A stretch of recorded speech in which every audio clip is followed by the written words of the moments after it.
Imagine being named as a calculation, having enough hours on Steam, yet still be educated and hold a degree. I do. Usually these two are incompatible, but with this specific method anyone can do it. Today we will review a 5.5-year-long uni speedrun and deduct how you can focus on gaming or whatever you want to do and still get that useful thing called education.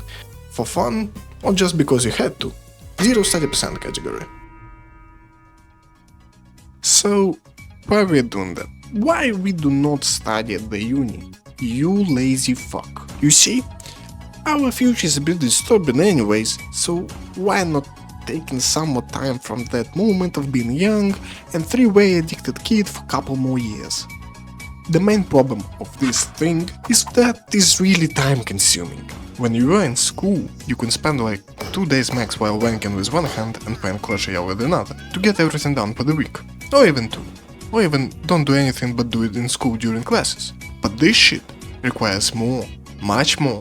Do this, study that, prepare for exams, do this as well, stick 5 fingers in the butthole and do everything right to the template. There are several kinds of assignments we'll have to deal with. The ones we need to submit before the semester ends and the final papers. In different unis there are different specifics, and it can even differ from specialty to specialty in one uni. Some of them has the thing, where you wouldn't need to turn in final papers if you complete certain requirements. That's our sweet spot, and we must plan for it, because if you won't get it, you will meet difficulties and lose a lot of time. Overall, the planning phase is the most important segment. During it, we will decide what we will do and how we will do it. On the first semester you will usually come unprepared, just as I did. At max, you will read through your study plan and understand shit out of it. But this piece of paper is a huge help, because if you know your enemies, you will know how to fight. And when you learn how to read between the lines, it all aligns. Check what kind of classes, courses, subjects you will have. If you can choose the ones with the easiest minimal pass, or the ones that can be done with completing courses, on Coursera for example. Check who will be teaching you on each class. Check what they usually require. Ask people how are they. Ideally, you will find your own kind lazy goblin that will be cool with you fucking around. If you're a sociophobe, just Google it. You probably may find a ton of information about them. Anyways, when you get the information you needed, you start thinking, how do I pass? If minimum grade is 60 out of 100 and there are 10 pieces of work, we can either do 6 of them perfectly and up to deadline, or turn in 10 shitty Frankensteins made out of different people's works. It seems that the first option is better as it requires less work. Wrong. If you're doing it meeting the deadline, you may not get the free version of others, or when you will ask them to help or just check on their works, you will hear, oh, I didn't touch that yet, or I... So, you see what I'm leading to. We're about to create monsters and abominations. This method is a combination of logical and artistic skills. How to do it properly? Step 1. Get copies of different works. Ask your friend, trade it in, buy it with your skills, do social engineering, do phishing, trespassing, drug dealing, blackmailing, joking, book smacking, gambling, whatever you get. Whoa. After we get some copies, we will review them.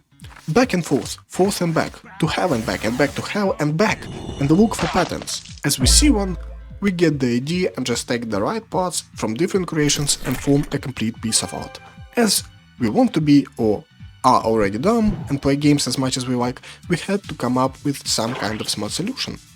And we did. But if we are too dumb for this method, we'll need another one.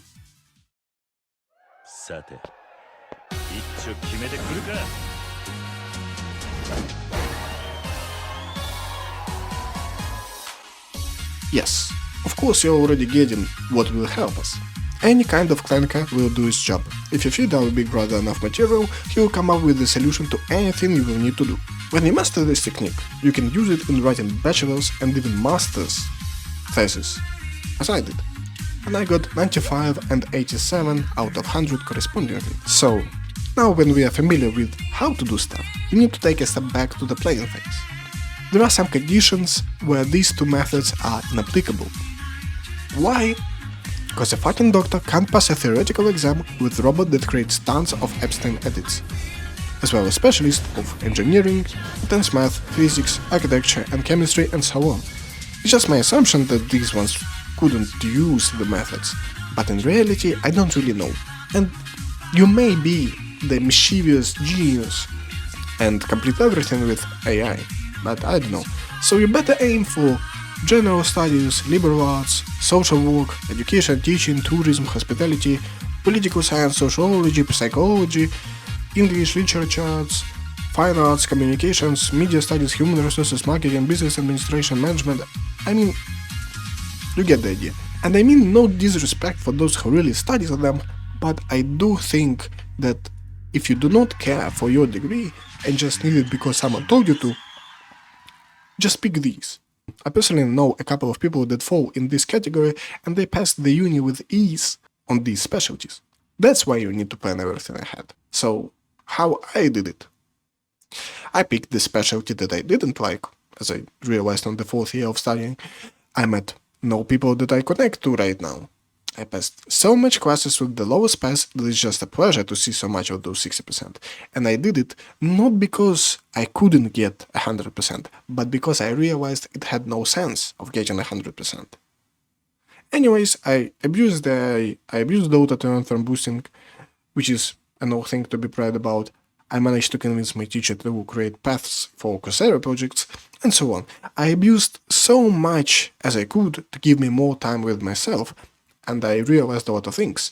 If you think your idea in which you probably will be happy, but you are not sure, is 10 times better than the one where you are sure won't be happy, but everyone will be proud of you for going to the uni that you don't like.